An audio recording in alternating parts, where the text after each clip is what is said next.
So today we're looking at something that, I mean, it goes so far beyond just a real estate story or, a local politics issue. Oh, absolutely. This is systemic. We're asking this question that feels less like a business story and more like we're watching history being written right now. Mm-hmm. Are the modern tech elite, the AI billionaires, the venture capitalists who have just, captured so much influence, are they now trying to become literal modern-day feudal lords? It sounds like a dramatic way to put it. It does. But when you look at the sources, it's incredibly apt. And what our deep dive shows is this kind of duality to their ambition. A duality, how so? On one hand, you have this absolutely staggering multi-billion-dollar effort to literally build a brand new city from scratch. Right. To just bypass democracy. A physical kingdom. Exactly. And then on the other hand, at the very same time, you see these incredibly precise, almost academic philosophies being used to manage the digital workforce that, funds these ventures in the first place. So it's about control over the physical world and control over the digital labor that powers it. It's total ecosystem management. Okay, so that's our mission today. We're going to unpack that. We'll start with this super secretive land deal in Northern California, the one that's now called California Forever. And then we'll pivot from there. We'll contrast that ambition, that desire to build a physical kingdom, with how they're defining the rules for the digital workspace.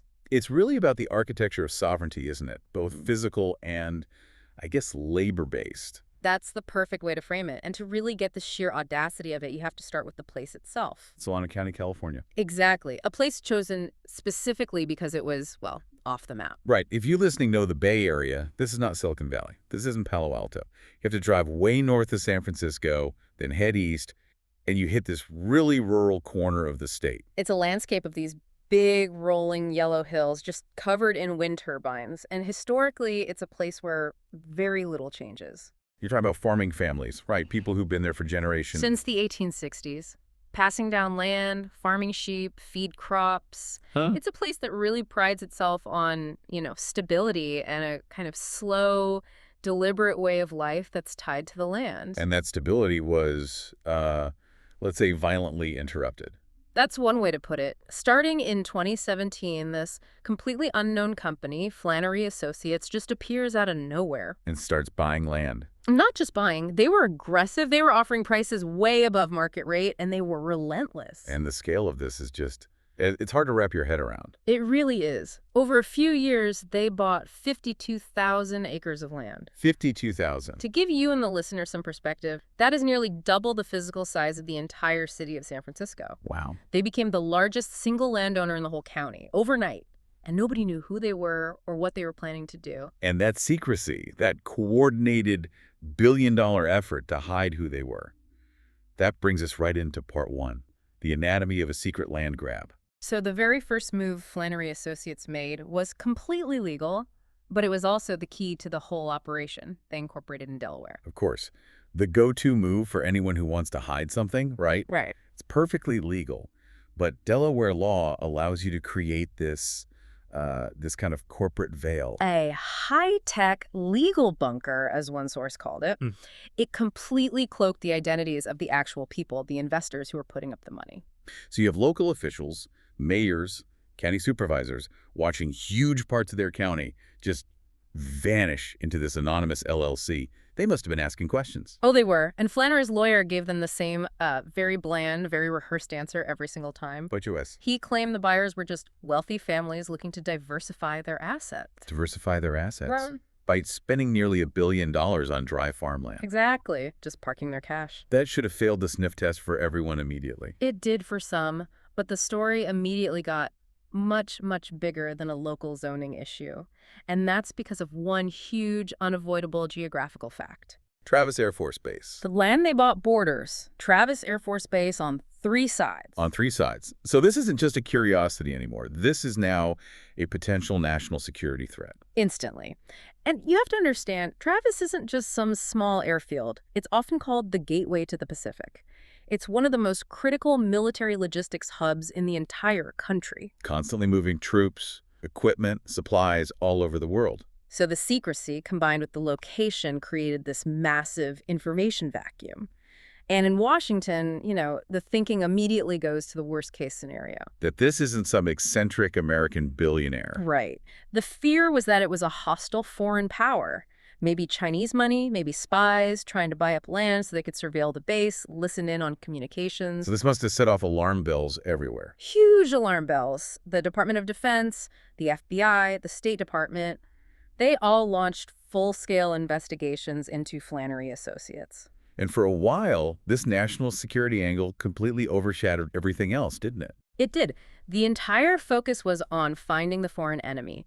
You have this massive cloak and dagger mystery. The whole D.C. security apparatus is on high alert. And then the New York Times pulls back the curtain. And the truth is, in some ways, almost more shocking than if it had been spies. It wasn't a geopolitical rival. Not even close. The money was tied to a literal who's who of Silicon Valley. I think we have to name the names here. Yeah. Because the concentration of power it's central to the story. It absolutely is. The investor list included people like Marc Andreessen from Andreessen Horowitz, One of the biggest names in venture capital. Michael Moritz, the chairman of Sequoia Capital, another giant, What? Reid Hoffman, the co-founder of LinkedIn, Okay. Laureen Powell Jobs, Steve Jobs' widow, and many, many others. It was basically the Mount Rushmore of tech investment. So this wasn't just diversifying assets. This was a coordinated project by the most powerful people in tech. A declaration. They spent at least $800 million, maybe closer to $1 billion. And they weren't just parking cash. They were establishing a physical domain. And their tactics. They were just as aggressive as their spending. That brings us to the lawsuit, which is it's an astonishing move. Right. So Flannery doesn't just buy the land. They immediately turn around and sue the very people they bought it from. Dozens of them. Local farmers and ranchers, they sued them for $510 million. $500 million. On what grounds? They accuse these families, many of whom have been there for generations, of endless greed. They claim they violated federal antitrust law by conspiring to inflate the prices. So wait, a group of billionaires spends $1 billion buying land and then immediately sues the sellers for being too greedy.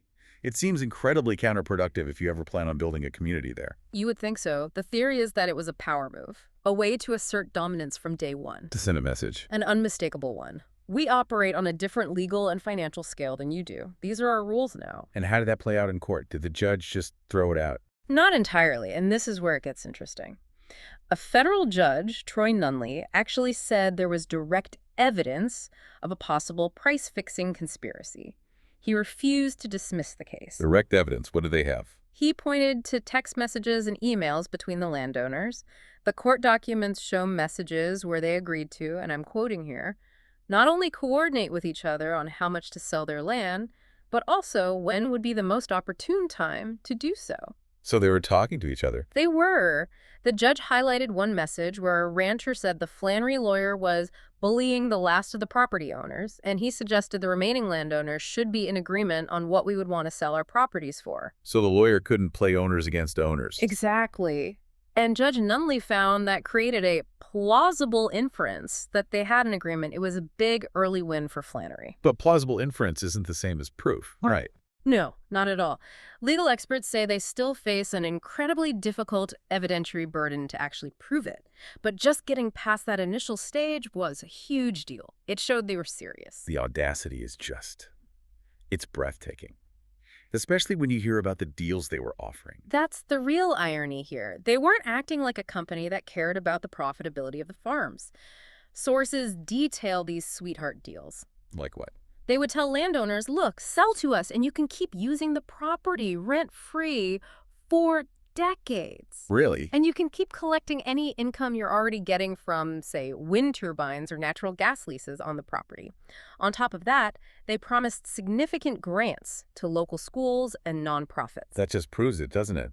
They had zero interest in farming. They weren't buying soybeans, they were buying sovereignty. That's it exactly. They wanted the acreage, the legal title. They were playing a much longer game, betting on the astronomical value that would be created once their real plan was revealed. Which was to build a city. And they were willing to spend $1 billion on the land and maybe another $500 million in court just for the chance to be the founders of that city.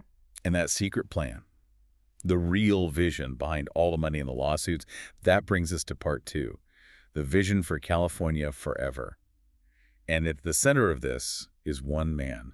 Jan Šremek. You really can't understand the project without understanding him. So who is he? What's his background? He's originally from the Czech Republic, a brilliant guy, studied at Cambridge, the London School of Economics, became star trader at Goldman Sachs at a very young age. So he's from the world of high finance. Right. And there's this great little story from his youth. He actually brought internet access to his tiny hometown back in the Czech Republic and, managed to secure a nice little side deal for himself in the process. So he's got that entrepreneurial tech optimist streak from the very beginning. He embodies it. And his personal philosophy is really what's driving this whole thing. He loves the culture of Silicon Valley. What do you mean by the culture? That unique blend of, world-saving ambition mixed with massive profit-seeking. The idea that we can solve humanity's biggest problems and also make a bundle doing it. He loves that energy. But he hates the place itself. He hates the physical place. He despises the sprawl, the low-density suburbs, the endless cul-de-sacs. He thinks it's completely uninspired. And he hates the politics that created it. Especially the politics. He has this profound frustration with California's chronic NIMBYism, the not-in-my-backyard reflex, that he believes has made it impossible to build enough housing and has created this massive affordability crisis. So his goal is just breathtakingly huge.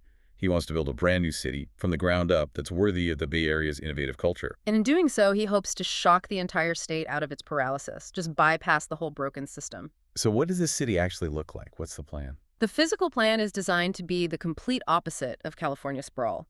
Some of the early concept images were a bit fantastical. They looked like these sun-drenched Mediterranean villages. A bit of a fantasy. Yeah, the more recent renderings are a bit more grounded. They've been described as looking like Mountain View with a slight European flavor. And the scale is just massive. Immense. The plan is to eventually house 400,000 people. 400,000, that's a major American city. And to do that, you need incredibly dense, thoughtful, urban planning. So what are the features they're promoting? It's all about sustainability and walkability. They're promising thousands of homes in these dense, walkable communities, office parks for major tech companies, a huge solar farm. And green space. A lot of it. They're talking about planting over 1 million new trees and setting aside 10,000 acres for parks and open space. The core concept, though, is density, right? To get away from the single-family home with the big yard. Absolutely. The model they keep citing is like Brooklyn. They're talking about row houses, dedicated bike lanes everywhere, good public transit. The whole city is designed so you can walk to your job, walk to a restaurant, walk to the grocery store. Which, as you know, is the holy grail for urban planners. It's what every existing Bay Area city is trying, and mostly failing, to retrofit itself into. And that's the whole point. Šremek and his backers believe they know better. They believe the only way to achieve this ideal is to start from a blank slate, where they are the ultimate authority. Which gets us to the underlying ideology. This isn't just about urban planning, is it? It's much more radical. It's deeply rooted in this idea of the network state, which has been popularized in tech circles by thinkers like Balaji Srinivasan. Okay, let's unpack that. What is a network state? It draws a lot from this old 1997 libertarian book called The Sovereign Individual. And the core idea is that technology, especially things like crypto and online communities, will eventually allow powerful groups to achieve what they call the privatization of sovereignty. Privatizing sovereignty. What does that even mean? It means that a group of like-minded, influential people can organize online, raise capital, and then go buy land in the real world. And start their own country, basically. Essentially, yes. They establish their own governance, their own rules, and eventually seek recognition as a new sovereign entity, completely bypassing the old, slow nation-states. When you put it like that, the critics who call this neo-feudalism don't sound so crazy. They're not crazy at all. It leads directly to that, or to the creation of the ultimate company town. Because in that model, the founders, the billionaires who bought the land, they're not just developers. They're the government. They're the Roman senators. They control the infrastructure, the value of the land, the rules of governance. The people who eventually live there, the middle class, they have very little real power because the corporation owns everything. It's a private fiefdom. Yeah. Governed by a CEO's vision of optimization instead of, messy democratic debate. Precisely. Now, of course, once the New York Times broke the story and laid all of this bare, the secrecy was over. Flannery had to make a huge pivot. They couldn't hide anymore. They knew the game had changed. So almost overnight, they rebranded. Flannery Associates became California Forever. And they launched a huge PR campaign. A massive charm offensive.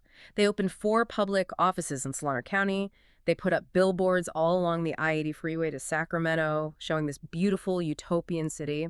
And Stramek himself started hosting town halls. Because they realized this wasn't a backroom real estate deal anymore. It was a political fight for survival. Exactly. The sources are clear. Solano County law strictly prohibits this kind of development in rural areas to protect farmland. So to build their city, they need the law to change. They need to win a ballot initiative. They need the voters of Solano County to agree to rezone 18,600 acres for them. And that vote is scheduled for this November. So they're betting that the promise of jobs and new housing will be enough to overcome all the distrust they created. It's an all-or-nothing bet on winning the hearts and minds of the very people they kept in the dark for 7 years. So Jan Stramek and his billionaire backers are now on this charm offensive. But, as you just said, the 7 years of intense secrecy, it created this deep, maybe irreversible level of distrust. Deep distrust and outright hostility. And that brings us to part 3. Fierce opposition and the NMBY irony. The locals just felt like they'd been lied to. For years, the phrase that comes up again and again in the sources is that the group was lying for 7 years.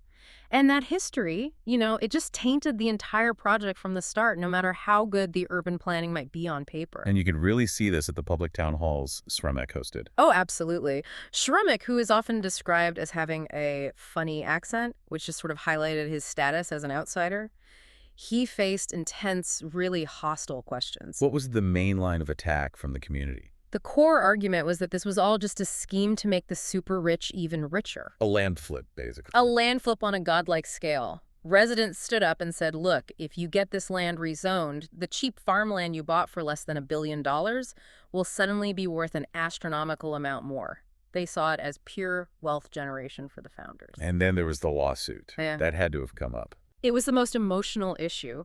The farmers who were being sued for $500 million, or whose neighbors were being sued, they stood up and challenged him directly.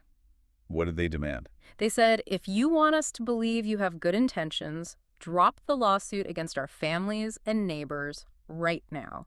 They called the whole situation unacceptable. You can just imagine being in that room. You have these multi-generational farming families pointing at him and saying, you are actively suing my family and you want me to trust you with the future of our county. The sentiment was just, we don't want your money. It was crystal clear. One farmer is quoted as saying their land was more important to them than your money.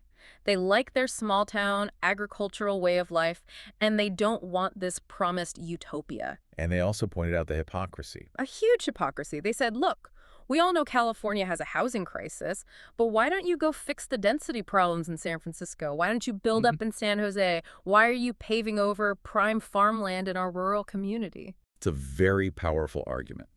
And that's before you even get to the practical problems with the site itself. Right. Beyond all the cultural and political opposition, the project faces these massive environmental and structural challenges that make you question the whole premise. Let's start with the location. It's not exactly the garden spot of California. Not at all.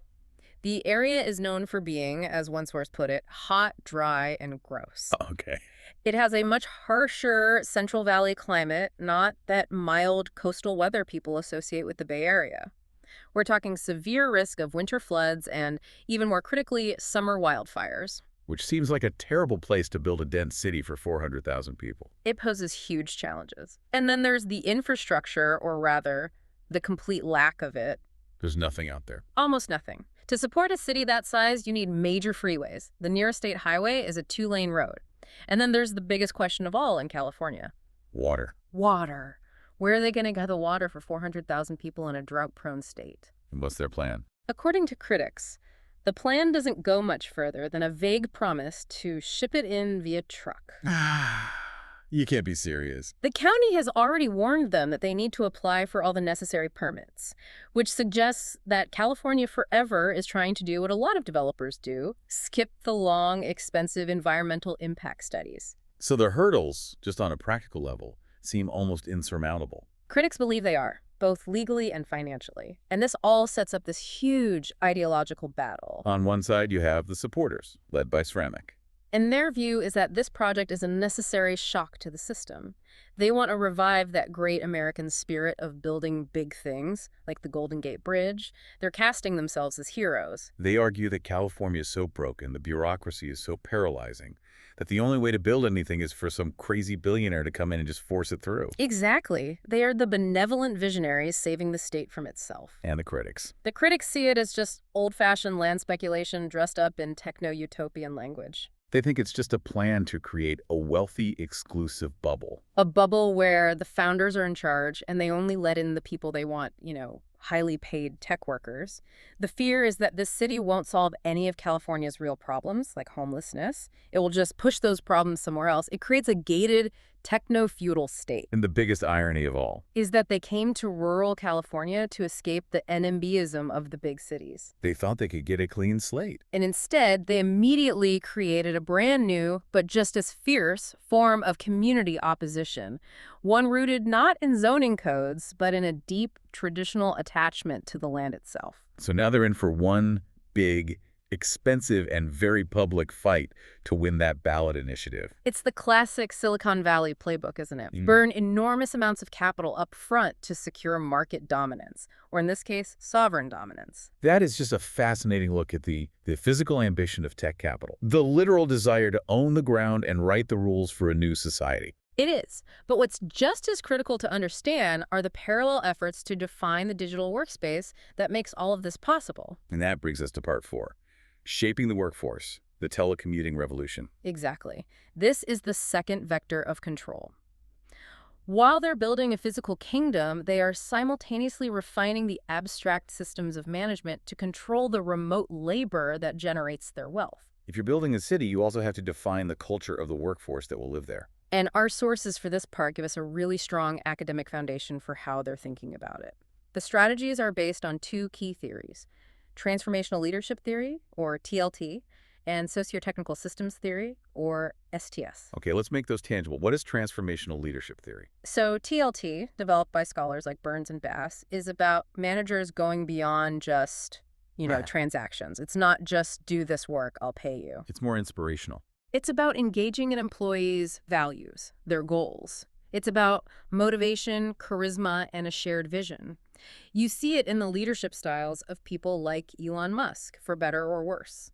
And what about socio-technical systems theory, STS? STS is absolutely critical for remote work. It's about how employees interact with their environment, the technology they use, and the company's structure. So when you introduce a new technology, like Zoom or Slack, it changes how the team behaves socially. Profoundly. And STS is about designing your work processes to make sure the social side and the technical side are working together, not against each other. So the research we're looking at identified 3 key themes for how small and mid-sized businesses are making this work, which really mirror what's happening in big tech. Theme 1 is about employee engagement and actors, which is really about the social connection. The biggest challenge with remote work is the physical and psychological distance. So managers have to be incredibly deliberate about creating intentional connection. to fight what one manager called the Lone Ranger effect. Right, the risk that an employee just sort of disappears into the digital void, totally disconnected from the company mission. And what are the actual strategies they're using to do that? Things like required daily or weekly one-on-one meetings. Not just for status updates, but to maintain that personal connection. Structured team meetings. And a heavy reliance on video conferencing. Seeing faces is a huge priority. And team building isn't just a fun extra, it's mandatory. It's seen as essential. The companies in the study actively fund in-person events. Holiday parties, summer picnics, annual retreats. And if you're a remote employee who doesn't show up for those, You're seen as missing out on the core company culture. It's a key part of how managers use that transformational leadership framework in a remote world. They have to actively fight against the natural dispersion that technology creates. okay, that brings us to theme 2, which is employee engagement and tasks. This is about how training and accountability connect to getting the work done. And here we see this really fascinating idea. Remote work is not a right, it's an earned benefit. You have to prove yourself first. Exactly. Many of these companies see it as a privilege you get based on your track record, your reliability, your experience. You have to earn the trust that's required for that kind of autonomy. And one of the common ways they build that trust is by making new hires work in the office for a while first. Right. A lot of them require a minimum of 6 months in the office. It gets the new person acclimated to the culture. It allows for that crucial in-person mentorship, and it ensures they really understand how the company operates before they go remote. And what about accountability? Are they using that creepy spyware that tracks your every keystroke? That's a key finding. No, they are not. The business owners in the study were very clear that they see that kind of minute-by-minute monitoring as toxic to morale and trust. So how do they measure performance? It's all about quantifiable outputs, the same methods you see in high tech. Billable hours, project milestones, clear deadlines, using frameworks like OKR's objectives and key results. They manage the result, not your physical presence or your mouse clicks. Which is perfectly aligned with that transformational leadership model. It's about empowerment and trust, not micromanagement. And that leads to the final theme. Theme 3, individual consideration and tasks. This is about how caring for employees as individuals actually improves their performance. This is the care part of transformational leadership, and the main way it's put into practice is through flexible work arrangements, or FWAs. And these can look very different depending on the person. Very different. The study had examples like letting working mothers completely change their schedules during the summer when their kids are home from school, Wow. or supporting an employee who has to move across the country for their spouse's job. One owner even opened a tiny storefront office in another city just so that one relocating employee could still have a connection to the company. That's a high degree of individual consideration. It is, and one of the most successful strategies they found was the core hours model. How does that work? Employees only have to be in the office during certain key times, say Tuesday to Thursday, from 9:30 a.m. to 3:30 p.m. That's when all the important team meetings happen. And outside of those core hours, you have total flexibility. Total flexibility. It balances the company's need for collaboration with the employee's need for autonomy. And the end goal of all of this, really, is retention. It's the ultimate retention strategy. Telecommuting and flexibility are seen as this huge benefit for keeping top talent, especially for people who value work-life balance even more than they value another raise or a promotion. In a world where tech talent is so competitive, controlling your workforce is just as important as controlling your land. So we've really covered a massive amount of ground in this deep dive. We really have. From the grand physical architecture of building a literal kingdom in California forever, Designed specifically to get around democratic processes. to the really complex micro-level management architecture being designed to control, empower, and ultimately keep that digital workforce that makes it all possible. The synthesis is pretty stark, isn't it? The Silicon Valley elite are using their incredible wealth and influence to create their own version of sovereignty. Physically, they're trying to build a new city where they write the rules, fully embracing that libertarian idea of the privatization of sovereignty. And on the labor front, they're using these academic theories, TLT and STS, to scientifically refine their management practices. To maximize productivity, yes, but also the loyalty and, you could argue, the dependency of their workforce. It really is, as you said at the start, total ecosystem management. The old power structure was a king and his subjects on a fixed piece of land. And the new power structure is the techno-billionaire entrepreneur and the flexible digital employee who can be anywhere in the world. We've seen them try to define both the physical boundaries of their future state and the behavioral rules for the people who will live and work in it. They're literally building the new world and writing the employee handbook for it at the same time. Which brings us to our final provocative thought for you, the listener.